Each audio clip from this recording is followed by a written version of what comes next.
ఆంధ్ర తెలంగాణను కలుపుతూ కేంద్రం నిర్మిస్తోన్న గ్రీన్ఫీల్డ్ ఎక్స్ప్రెస్ హైవే 365 బీజీ ప్రారంభానికి సిద్ధమవుతోంది. ఇప్పటికే నిర్మాణం పూర్తవ్వాల్సి ఉన్న భూసేకరణలో జాప్యం, అధిక వర్షాలతో నిర్మాణం పూర్తి కాలేదు. ఖమ్మం దేవరపల్లి మధ్య 162 కిలోమీటర్ల మేర నిర్మిస్తోన్న ఈ రహదారి మిగతా వాటికంటే పూర్తి భిన్నమైనది.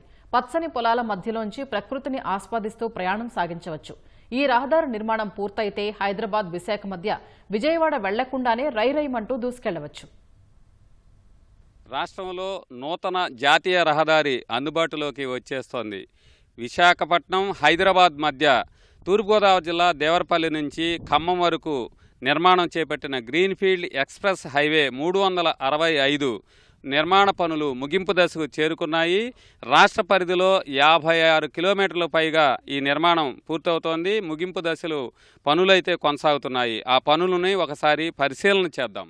హైదరాబాద్ నుంచి విశాఖ మధ్య 125 కిలోమీటర్ల దూరం తగ్గించడానికి 3 ఏళ్ల క్రితం ఖమ్మం నుంచి ప్రస్తుత తూర్పు గోదావరి జిల్లా, పూర్వపు పశ్చిమ గోదావరి జిల్లా దేవరపల్లి వరకు గ్రీన్ఫీల్డ్ ఎక్స్ప్రెస్ జాతీయ రహదారి నిర్మాణం చేపట్టారు. దేవరపల్లి తల్లాడ జాతీయ రహదారి డైమండ్ జంక్షన్ కు 2 కిలోమీటర్ల దూరంలో గ్రీన్ఫీల్డ్ హైవే ప్రారంభమవుతుంది. 162 కిలోమీటర్ల దూరం ఉన్న 4 వరుసల గ్రీన్ఫీల్డ్ హైవే 365ను పచ్చని పొలాల మధ్య ఏర్పాటు చేస్తున్నారు. సుమారు 4,609 కోట్ల రూపాయలతో నిర్మించే ఈ రోడ్డుకు 31 గ్రామాల్లో 1996 ఎకరాలను కేంద్ర ప్రభుత్వం సేకరించింది. తూర్పు గోదావరి జిల్లా పరిధిలో 56.7 కిలోమీటర్ల మేర ఈ రహదారి విస్తరించింది. దీన్ని 2 ప్రాజెక్టులుగా చేపట్టారు. గతేడాది డిసెంబర్ నాటికి నిర్మాణం పూర్తి కావాల్సి ఉంది. మొదటి ప్రాజెక్టులో 90% పనులు పూర్తవగా రెండో ప్రాజెక్టులో 70% మాత్రమే చేశారు. ఇంకా 3 కిలోమీటర్ల మేర అసలు రహదారి పనులు మొదలు పెట్టలేదు. భూసేకరణ అంశం కొలిక్కి రాకపోవడంతో 3 కిలోమీటర్ల పనులు నిలిచిపోయాయి.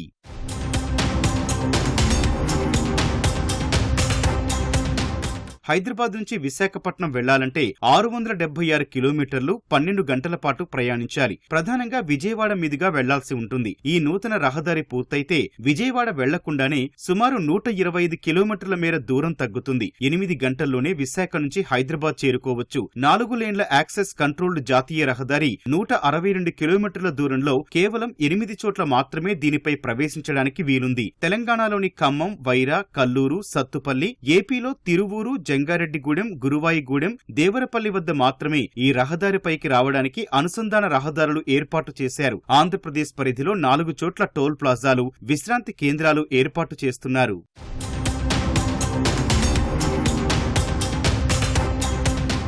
మూడు కిలోమీటర్ల పరిధిలో భూసేకరణ అంశం కొలిక్కొస్తే అక్కడ కూడా నిర్మాణం చేపట్టి రహదారిని ప్రారంభించేందుకు ఏర్పాట్లు చేస్తున్నారు. NH 365 గ్రీన్ఫీల్డ్ రహదారి నిర్మాణ పనులు ముగింపు దశలో ఉన్నాయి. ఈ పనులన్నీ పూర్తవగానే వాహనాలు రైమంటూ ఈ రహదారిపై దూసుకెళ్లనున్నాయి. అత్యంత వేగంగా, సురక్షితంగా పచ్చటి పొలాల మధ్య ఆహ్లాదకరంగా ప్రయాణం కొనసాగనుంది. విశాఖ, హైదరాబాద్ మధ్య దూరం మరింత తగ్గనుంది. కెమెరామెన్ రమేష్తో సాయికృష్ణ, ఈటీవీ న్యూస్.